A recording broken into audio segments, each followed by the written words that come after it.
There are places where time seems to have stopped, where the echoes of the past linger in silent rooms and forgotten corners. These are the places abandoned by the world, but haunted by their histories. Structures that stand not just as relics of what once was, but as monuments to secrets best left untold. From cities frozen in the wake of disaster to islands steeped in sorrow, each holds a story written in the language of shadows and silence. Tonight, we venture into the heart of desolation to uncover the dark secrets hidden within. Join us as we explore 5 abandoned places where the past refuses to fade, and the whispers of history are just loud enough to hear.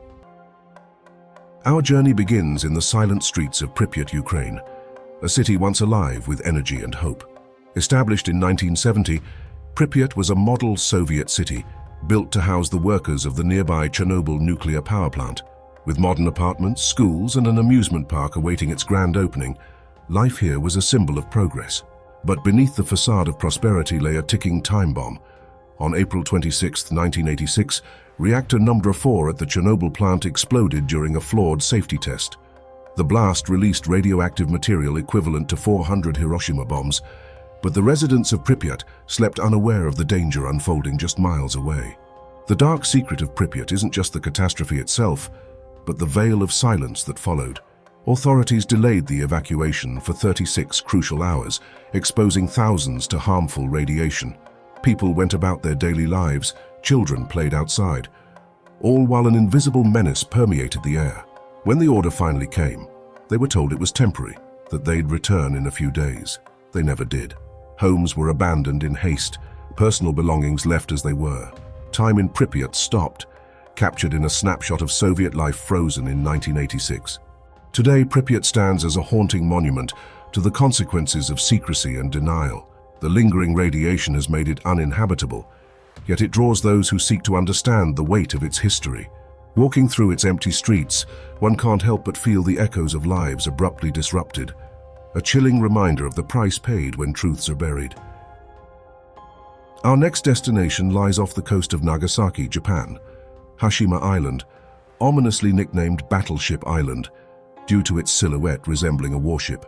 At first glance, it's a monolith of concrete and steel, but within its walls lies a tapestry of ambition, hardship, and silence.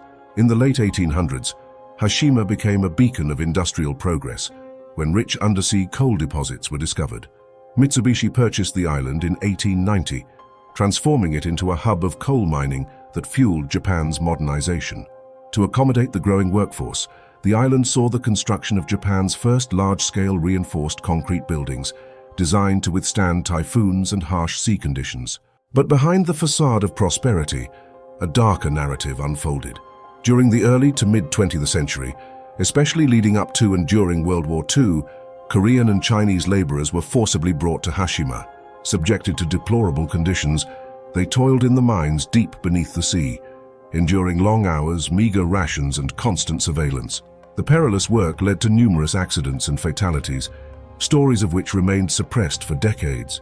By the 1960s, as petroleum began to replace coal, Hashima's lifeline started to wane. In 1974, Mitsubishi announced the mine's closure. Almost overnight, the island was evacuated, leaving behind a concrete skeleton of a once thriving community. Personal belongings, machinery, and the very essence of daily life were abandoned, left to decay in the salty air. Hashima Island's dark secret isn't just in its abrupt abandonment, but in the silent testimonies of suffering etched into its foundations. For years, access to the island was prohibited, and its history overshadowed by denial and neglect. It wasn't until recent times that the veil began to lift, acknowledging both the achievements and the atrocities linked to this isolated outpost. Our journey now takes us to the Venetian lagoon in Italy, where a small island holds centuries of secrets, Poveglia Island. At first glance, it appears serene, even picturesque, but beneath its quiet facade lies a history steeped in sorrow and whispered tales of the supernatural. Poveglia's story begins in the Roman era, but it was during the times of the bubonic plague that the island earned its grim reputation. In the 14th century, as the Black Death ravaged Europe, Venice took drastic measures to protect its populace. Poveglia was designated as a quarantine station, a place where those showing symptoms were sent, often never to return. Thousands were isolated on Poveglia, left to live out their final days separated from the mainland.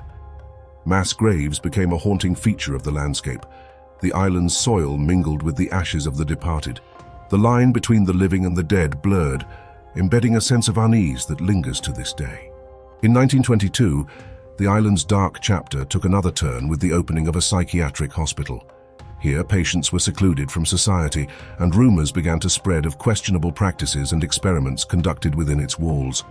Stories tell of a doctor who performed lobotomies and other procedures, driven by a desire to make a name for himself, until he met a mysterious end. Whether fact or folklore, these tales have cemented Poveglia's status as one of the world's most haunted locations. Local fishermen steer clear of its shores, and the Italian government has long prohibited visits to the island. It's as if Poveglia itself wishes to keep its secrets hidden, the silence serving as both a guardian and a testament to its troubled past. Poveglia stands as a somber reminder of humanity's struggles with disease, isolation, and the unknown. A place where the past is not forgotten but silently endures, shrouded by time and tide. Our journey continues to the heart of Germany, where the Beelitz-Heilstätten Hospital lies cloaked in the whispers of history. Established in 1898, this sprawling sanatorium was built to combat the tuberculosis epidemic ravaging Europe. Designed as a state-of-the-art facility, it was a place of hope and healing, where fresh air and sunlight were integral to patient care. However, the tides of history soon transformed Beelitz-Heilstätten from a refuge into a witness of humanity's darkest hours. During World War I, the hospital was repurposed as a military facility for wounded soldiers.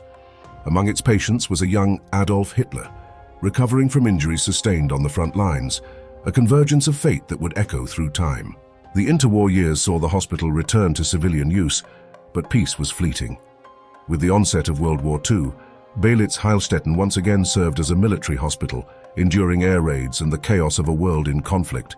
In the aftermath, the Soviet army took control, and the complex became the largest Soviet military hospital outside of the USSR, shrouded in secrecy behind the Iron Curtain.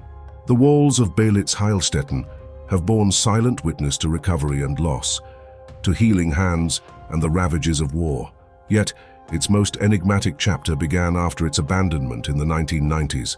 Left to the elements, the hospital became a canvas for nature's reclamation and a magnet for those drawn to its eerie ambience. Whispers of paranormal activity have emerged, with visitors reporting unexplained sounds and shadows that seem to move of their own accord. Whether these tales are born of overactive imaginations or something more intangible, the atmosphere of Beelitz-Heilstätten is undeniably haunting. The dark secret of Beelitz-Heilstätten isn't tied to a singular event, but to the accumulation of human experiences etched into its very fabric. It's a place where the past permeates the present, where every corner holds a story waiting to be unearthed. As we walk its deserted corridors, we're reminded of the thin veil between history and the now, a veil that in places like this seems almost translucent. Our final destination brings us to Centralia, Pennsylvania, a town that at first glance could be mistaken for any other in rural America. But beneath its quiet streets lies a burning secret, one that has transformed this once thriving community into a near-ghost town. Founded in 1866, Centralia was built atop rich anthracite coal deposits, fueling both local industry and the livelihoods of its residents. For generations, mining was the town's heartbeat, its veins running deep underground. Life in Centralia was steeped in the rhythms of small-town America, where everyone knew their neighbors and traditions were cherished. But in 1962, an attempt to clean up the town landfill ignited a spark that would change Centralia forever. A fire set to reduce trash inadvertently found its way into the labyrinth of coal seams beneath the town. What began as a manageable blaze soon transformed into an uncontrollable subterranean inferno. Efforts to extinguish the fire proved futile. As years passed, the ground beneath Centralia became increasingly unstable. Lethal levels of carbon monoxide seeped into homes, sinkholes opened without warning, and patches of land grew hot to the touch. The very earth that once provided prosperity turned hostile. By the 1980s, the government deemed Centralia unsafe. A mandatory relocation was enacted and most residents accepted buyouts, leaving behind their houses, businesses, and a piece of their history. Streets were left empty, buildings demolished, and nature began to reclaim what remained. The dark secret of Centralia is not just the fire that still burns beneath its surface, but the profound impact of an invisible disaster. Unlike the immediate destruction of a storm or an earthquake, Centralia's undoing was a slow, insidious process, a community undone by a fire that refuses to die. Today, the population has dwindled to a handful of residents who chose to stay, living amidst warnings and the eerie quiet of empty streets. Centralia has become a cautionary tale, a real-life example of how human actions can lead to unintended and enduring consequences. As we leave Centralia, we're reminded that sometimes the most profound secrets lie not in what we see, but in what simmers beneath the surface, unseen, unyielding, and shaping the world above in ways we could never have imagined. As our journey comes to an end, we reflect on the silent narratives etched into these abandoned places. Each location, though distant from one another, shares a common thread, a tapestry woven with stories of ambition and tragedy, of secrets buried beneath the surface, both literal and metaphorical. Pripyat reminds us of the profound consequences when technology falters and truth is delayed. Hashima Island stands as a testament to industrial prowess, shadowed by human cost. Poveglia whispers tales of suffering and the thin veil between life and death. Beelitz-Heilstätten Hospital echoes with the footsteps of history, its walls absorbing the turmoil of eras past. Centralia smolders on, a silent warning of how small actions can ignite enduring change. If you found this journey into the shadows fascinating, please give this video a thumbs up and subscribe to our channel for more explorations into the world's hidden corners. Which of these places intrigued you the most? Let us know in the comments below. And if there's another mysterious location you'd like us to uncover, we'd love to hear your suggestions. Don't stop exploring. Click on the video on your screen to delve into more untold stories and forgotten places. Thanks for watching, and we'll see you in the next adventure.